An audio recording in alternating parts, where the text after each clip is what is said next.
Hello， 大家好，歡迎嚟到我 Mr. Fun 嘅頻道。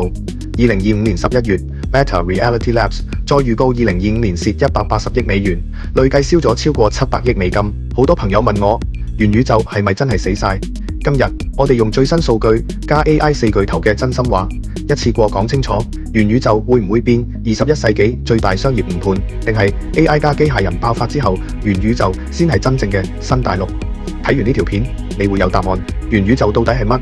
點解2021年突然爆紅？最簡單講，元宇宙就係一個永遠開機嘅 3D 虛擬世界。你戴 VR、AR 眼鏡入去，可以上班、購物、睇演唱會、拍拖、買地、起樓、收租。呢個概念1992年科幻小說 Snow Crash 已經有，但點解要到2021年先爆？因為一個人 Mark Zuckerberg 孤注一擲。2021年10月28日，佢喺 Connect 大會講：從今日開始，我哋唔再係 Facebook First， 而係 Metaverse First。即刻將公司改名 Meta All In 元宇宙。官方講3個理由：手機2D 螢幕到頂，下一個平台係空間運算，如果唔做會俾 Apple、Roblox 食晒。但真腿核心原因佢從來唔講。Facebook 用戶增長真係見頂。2021年28億月活，內部預測10年後最多加3到5億就封頂。佢要揾第二條 S 曲線，將每人時間同金錢複製多1倍。結果點？2020年底到2025年11月，總投入超過700億美元，5.6萬億港幣，總虧損超過700億美元。2025年單年預計再蝕170到180億。Quest 3+3S 賣咗800萬部，但每月用多過10小時嘅人只有150到180萬，比例低過23%，同你屋企跑步機 Peloton 一模一樣。第1週日大，第3個月變集塵器，第6個月連充電都唔記得。人類返到屋企最想零阻力攤低滑手機。VR 有3大永恆死穴：頭重、出汗、暈。要充電，要主動開機。入世界有孤立感。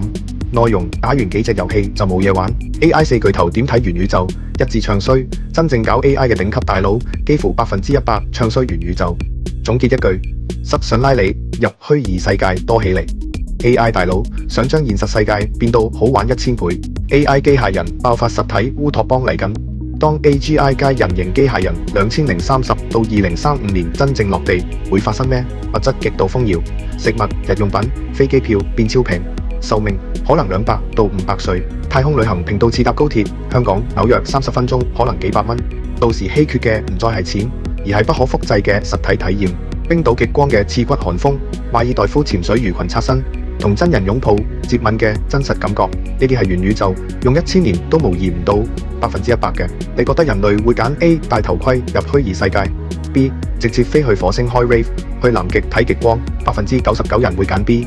反轉後就業時代，元宇宙反而變新大陸。但好多人忽略咗一個最大前提 ：AGI 時代90%以上傳統工作會消失。到時點樣賺錢養活自己？唔係人人想領 UBI 發呆。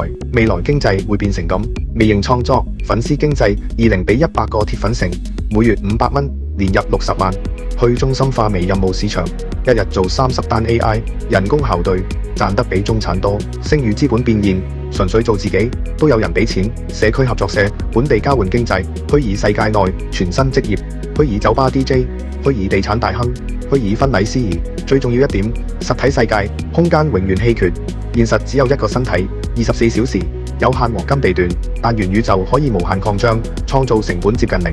到時會出現現實住30平方米小公寓，適合成食物。元宇宙擁有50萬平方米海上音樂廳，日入10萬人門票。工作、娛樂、上班就係戴 VR 眼鏡，入自己虛擬花園種花，賣俾人，或者喺虛擬火星開演唱會，粉絲加密貨幣打賞。2025年已經有真人案例 ，Roblox 青少年靠自製遊戲年賺8萬美元 ，VR Chat 全職虛擬調酒師，虛擬陪伴，月入幾萬美元。當腦機界面成熟，2035年會去到100倍瘋狂。如果仲有傳統工作，元宇宙好似真係小眾玩具。Meta 燒700億係災難，但一旦進入後就業時代，元宇宙會變成數億人主要收入來源，人類社交、創作、自我實現嘅最大場域。實體經濟容納唔到嘅創造力入出乏，佢唔再係有冇前景，而係會唔會太重要，出現新壟斷同不平等。你覺得呢？